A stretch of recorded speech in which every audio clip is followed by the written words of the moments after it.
If we begin with the most optimistic outcome, the negotiated resolution, we are really talking about something far more complex than just diplomacy. We are talking about the moment when rational calculation, political pressure, and psychological fatigue begin to outweigh the momentum of conflict itself. Because wars rarely end when one side fully wins. More often, they end when the cost of continuing becomes greater than the cost of stopping. In the case of a US-Iran-Israel confrontation, a negotiated resolution would not emerge suddenly. It would be the result of accumulated pressure across multiple dimensions. Militarily, both sides would begin to recognize diminishing returns. Early gains give way to longer-term strain on resources, on logistics, on morale. Economically, the burden becomes harder to ignore. Sanctions on Iran deepen internal instability, while sustained military engagement places strain on US and allied resources. And psychologically, something subtle begins to shift. The perception that victory is achievable gives way to the realization that the conflict is becoming a trap. At that point, diplomacy stops being a sign of weakness and becomes a strategic necessity. This is a critical distinction. In international politics, negotiations are rarely about trust. They are about interests aligning just enough to make agreement possible. The moment both sides believe that continued escalation risks something they cannot afford to lose, that's when the door to negotiation begins to open. Now, let's think about what that negotiation would actually look like. It would not be a single agreement or a single summit. It would be a layered process, fragile, incremental, and deeply conditional. Ceasefires would likely come first, possibly localized, tested repeatedly before becoming more stable. Then come the confidence-building measures, limited de-escalation steps designed to signal intent without fully committing to peace. Only after that would more formal talks begin to take shape. But here's the reality we need to understand. Every actor involved comes to the table with a different definition of success. For the United States, success might mean reducing the threat level, maintaining regional stability, and preserving strategic credibility. For Iran, success might mean lifting economic pressure, preserving regime stability, and maintaining a sense of sovereignty and dignity. For Israel, success might be framed around security guarantees and the elimination of existential threats. These are not identical goals, but they are not entirely incompatible either. And diplomacy at its core is the art of finding overlap within these differences. There is also a deeper psychological dimension at play. Leaders in these situations are not just negotiating policies, they are negotiating narratives. No leader wants to appear to have lost. This means that any agreement must be structured in a way that allows each side to claim some form of victory, even if the reality is compromise. This is not just political theater. It is essential for the durability of any agreement. Because if a deal is perceived as humiliation, it becomes fragile from the start. So the architecture of a negotiated resolution would likely include phased agreements, reciprocal concessions, and carefully managed messaging. Sanctions relief might be tied to verifiable commitments. Security guarantees might be reinforced through international actors. Regional allies might play a role as intermediaries, helping to bridge trust gaps that cannot be closed directly between adversaries. And this is where the global system comes into play. Organizations like the United Nations or influential regional powers often become essential in facilitating and legitimizing these agreements, not because they have ultimate authority, but because they provide a neutral framework, something both sides can step into without losing face. In a world defined by competing interests, that kind of neutrality is not just helpful, it is necessary. If this scenario succeeds, the implications are significant. Global energy markets would stabilize, removing one of the major sources of economic volatility. Trade routes would become more secure, reducing risk in global supply chains. Investor confidence would increase, and economic growth projections would stabilize across multiple regions. But perhaps more importantly, it would signal that even the most entrenched conflicts can be managed through diplomacy rather than escalation. However, we should be careful not to romanticize this outcome. A negotiated resolution does not mean the absence of tension. It means the management of tension. It means shifting from active conflict to controlled coexistence. And in that sense, it is less about solving the problem completely and more about preventing it from spiraling out of control. Because in geopolitics, perfection is rarely the goal. Stability is. And that brings us to a deeper question. If conflict is often driven by fear, mistrust, and competing narratives, then what does it actually take to move from confrontation to cooperation? Is it just pressure and incentives, or is it something more subtle, something rooted in perception and timing? The answer is likely both. Negotiation requires leverage, but it also requires restraint. It requires the ability to act, but also the wisdom to pause. And most importantly, it requires recognizing that in a world this interconnected, the decision to end a conflict is not just about the past, it is about the future that all sides are trying to protect. Because in the end, the true measure of a negotiated resolution is not just whether the fighting stops, but whether the peace that follows is strong enough to last. And the question we are left with is this: when the cost of conflict becomes too high, do we wait for collapse or do we choose to step back before it's too late? If the best case scenario is about resolution, then the middle scenario, the stalemate, is about something far more familiar in global politics: endurance without resolution. This is where conflicts don't end, but they also don't escalate into full-scale collapse. Instead, they settle into a prolonged, uneasy equilibrium. And in many ways, this is not the exception in international relations. It is the rule. A stalemate emerges when no side can decisively win, but none is willing to accept defeat. In the context of a US-Iran-Israel conflict, this means all actors remain engaged, but none achieve their core objectives. Iran does not collapse, but it is weakened. The United States does not withdraw, but it cannot fully dictate outcomes. Israel maintains its security posture, but at a constant state of alert. What results is not peace and not war in the traditional sense, but something in between, a kind of controlled instability. Psychologically, this is one of the most difficult states to sustain because humans, and by extension nations, prefer clarity. We prefer winners and losers. We prefer defined endings. But stalemates create ambiguity, and ambiguity is uncomfortable. It forces decision makers to operate in a constant state of uncertainty where every move carries risk and every pause carries consequence. In this kind of environment, conflict becomes normalized.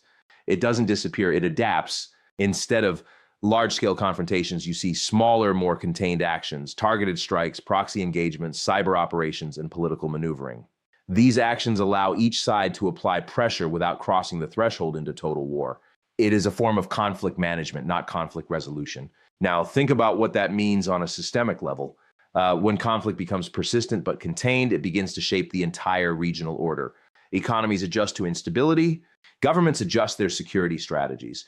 Populations adjust their expectations. Over time, what was once seen as temporary begins to feel permanent. And when something feels permanent, it stops being questioned as aggressively. It becomes part of the environment. This is where the philosophical dimension becomes important. A stalemate is not just a political condition, it is a state of mind.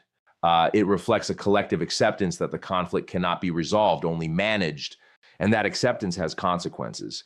It shapes policy, it influences behavior, and it defines the limits of ambition. From an economic perspective, the implications are significant. Persistent instability creates volatility in global markets. Energy prices fluctuate as supply chains face disruption. Investors become cautious, risk premiums increase, and economic growth slows. But unlike a full-scale crisis, this doesn't trigger immediate collapse. Instead, it creates a drag on the global economy, a slow, persistent pressure that compounds over time. For the countries directly involved, the costs are even more personal. Iran, under sustained pressure, faces internal challenges, economic strain, political dissent, and social fatigue. The United States faces strategic overextension as it tries to balance multiple global priorities. Israel operates in a constant state of heightened security awareness where every decision carries immediate implications. And in each case, the cost is not just material, it is psychological. And that psychological strain matters. Because when actors remain in a prolonged state of tension, their decision-making begins to shift. They become more cautious, but also more reactive. They may avoid large-scale escalation, but they are also more likely to respond quickly to perceived threats. This creates a cycle of action and reaction that can sustain the stalemate indefinitely. Now, let's consider the role of proxy actors. In many regional conflicts, the direct participants are not the only ones involved. Instead, they are often supported or opposed by a network of allied groups and states. These proxies allow major powers to influence the conflict without engaging directly. But they also complicate resolution. Because even if the primary actors want to de-escalate, their proxies may not follow at the same pace or with the same intentions. This creates layers of complexity that make the conflict harder to control and even harder to resolve.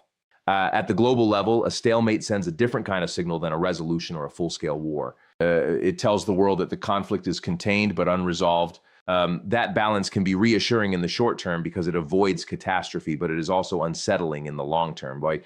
Because it means the underlying tensions remain. They are not eliminated. They are simply managed. And that raises an important question. How long can a stalemate last before it becomes something else? Where history suggests that prolonged instability rarely remains static. Over time, external pressures, internal changes, or unexpected events can shift the balance. A stalemate can tip toward resolution, or it can escalate into broader conflict. It is a fragile state maintained not by certainty, but by continuous effort. So, In many ways, the medium scenario is not just about what happens. It is about what is sustained. It is about a world that learns to live with tension rather than resolve it. And that is both its strength and its risk, because stability, when it is built on unresolved conflict, is always temporary. And the question we are left with is this: in a world where conflicts can persist without resolution, are we managing instability, or are we simply delaying the moment when it becomes impossible to control? If the best case scenario is negotiated stability and the medium scenario is managed tension, then the worst case scenario is what happens when control is lost. And in geopolitics, the moment control slips, the system doesn't just bend, it can break. Because wars don't always escalate in a linear, predictable way. Sometimes they spiral. A worst case outcome in a US Iran-Israel conflict would not remain confined to the original actors. That is the critical point. Once escalation passes a certain threshold, it stops being a bilateral or even trilateral issue. It becomes systemic. It begins to pull in regional players, disrupt global systems, and challenge the underlying architecture of international order. So how does this happen? It often begins with miscalculation. One side misreads the intentions of the other. A strike intended as deterrence is interpreted as escalation. A defensive move is perceived as offensive. And in a high-stakes environment where trust is already fragile, even small miscalculations can have outsized consequences. From there, escalation becomes difficult to control. Each side feels compelled to respond, to restore deterrence, to signal strength, to avoid appearing weak. But every response increases the temperature of the conflict. And over time, what started as a contained confrontation begins to expand. Now, imagine this dynamic playing out across multiple domains at once: military, cyber, economic, and political. Iran, under pressure, may activate or rely more heavily on regional proxies.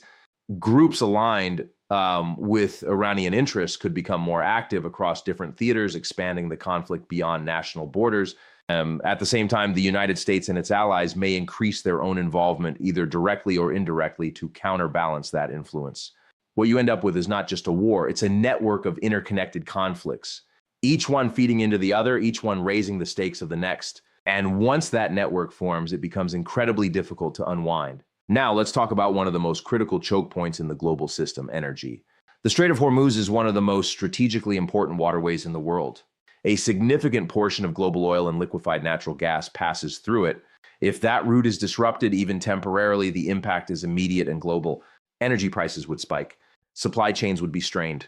Inflation would rise across multiple economies. And in an already fragile global economic environment, that kind of shock could trigger recessionary pressures in multiple regions simultaneously. This is how a regional conflict becomes a global economic crisis. But beyond the economic dimension, there is a humanitarian cost that cannot be ignored. In a worst-case scenario, civilian populations bear the heaviest burden. Infrastructure is damaged or destroyed. Access to basic services, water, electricity, healthcare, is disrupted. Families are displaced. And for many, the consequences are not measured in months or years, but in generations.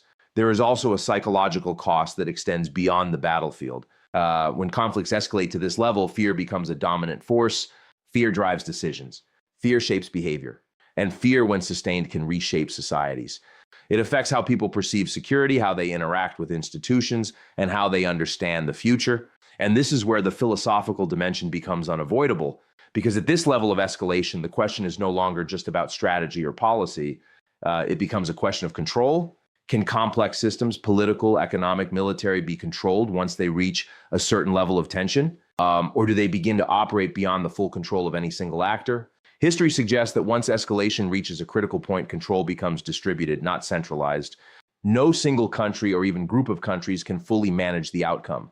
Instead, events begin to unfold in response to prior actions, creating a chain reaction that is difficult to predict and even harder to stop. That's why the worst-case scenario is not just about destruction. It's about loss of predictability. It's about entering a phase where decisions have consequences that are harder to foresee and where unintended outcomes become more likely than intended ones. At the global level, this would challenge the credibility of existing institutions. International organizations designed to manage conflict would be tested in ways they were never intended to handle. Alliances would be strained. Trust between nations would erode, and the norms that have governed international relations for decades could begin to weaken. But perhaps the most important consequence is this: once a conflict reaches this level of intensity, it becomes much harder to return to the status quo. The system doesn't simply reset, it transforms, sometimes permanently. So When we talk about the worst case scenario, we are not just talking about war in a traditional sense. We are talking about a tipping point, a moment where localized conflict evolves into a global crisis with consequences that extend far beyond the original actors. And the question we are left with is this: at what point does escalation stop being a choice and start becoming a force that no one can fully control? If we've explored the best case, the middle ground, and the worst case, then what we're really doing is stepping back and asking a bigger question. What do these scenarios reveal about the world we live in? Because each ending, whether it's resolution, stalemate, or escalation, is not just about Iran, the United States, or Israel. It's about how interconnected, fragile, and responsive the global system really is. And here's the first thing to understand. No matter which scenario unfolds, the effects don't stay contained. They spread. That's the defining feature of modern geopolitics. In a globalized world, borders may define sovereignty, but they don't contain consequences. In the best case scenario where diplomacy prevails and tensions ease, the world doesn't just go back to normal. It moves forward with a renewed sense of stability. Markets respond positively. Investor confidence increases. Energy prices stabilize. But more importantly, there is a psychological shift. When conflict de-escalates, it reinforces the belief that cooperation is still possible. That belief matters because in international relations, perception often shapes reality. But even in that optimistic outcome, there are residual effects. Trust must be rebuilt. Damaged relationships take time to repair. And the underlying issues that led to the conflict don't disappear. They are managed, not solved. So while the system stabilizes, it does so on a foundation that still requires attention and care. Now consider the medium scenario, the stalemate. This is where things become more subtle and in many ways more dangerous over time. Because when instability becomes normalized, the world begins to adapt to it. Markets adjust to volatility, governments adjust to uncertainty, and populations adjust their expectations. This creates what we might call managed anxiety. The conflict doesn't dominate headlines every day, but it never fully disappears either. It becomes part of the background, and over time, that has a psychological effect. People become desensitized. What once would have been seen as alarming becomes routine. And when that happens, the threshold for reaction slowly rises. This is important because in a system like this, change doesn't always come from big dramatic events. Sometimes it comes from gradual shifts, small changes in policy, subtle shifts in alliances, incremental adjustments in behavior. These accumulate over time until they reach a tipping point. And then there is the worst case scenario. If escalation spirals out of control, the global impact is immediate and severe. Energy markets destabilize. Supply chains are disrupted. Economic growth slows. But beyond the numbers, there is a deeper consequence, a loss of confidence in the system itself. Because global order is not just about power, it's about predictability. It's about the belief that rules exist, that agreements matter, and that outcomes, while not always fair, are at least somewhat foreseeable. When that predictability is challenged, uncertainty rises. And when uncertainty rises, decision-making becomes more cautious, more defensive, and often more reactive. This is where the philosophical layer becomes critical. Because at its core, this isn't just about war, it's about how we organize ourselves as a global community. So are we moving toward a system where cooperation can outweigh conflict? Or are we entering a phase where power competition defines the rules more than shared principles do? The answer is not fixed. It depends on choices. It depends on leadership, and it depends on how actors respond under pressure. But one thing is clear, the consequences of these scenarios are not limited to the countries directly involved. They extend to everyone. To economies, to institutions, to individuals. Because in a connected world, no one is truly isolated from major geopolitical shifts. And this is where responsibility comes into focus. Not just the responsibility of governments, but of observers, analysts, and citizens. Because understanding these dynamics is not just an intellectual exercise. It's a way of engaging with the world more consciously. When we understand how interconnected these systems are, we begin to see patterns. We begin to recognize early signals. We begin to ask better questions. And in doing so, we become less reactive and more informed. That matters because the future of global stability is not determined by a single event. It's shaped by thousands of decisions, large and small, made across the world every day. So whether the outcome is peace, stalemate, or escalation, the deeper truth remains the same. The global system is constantly being shaped by the choices we make and the structures we maintain. And the question we are left with is this: in a world where every action has a ripple effect, are we paying attention to the waves we are creating or only reacting when they reach the shore?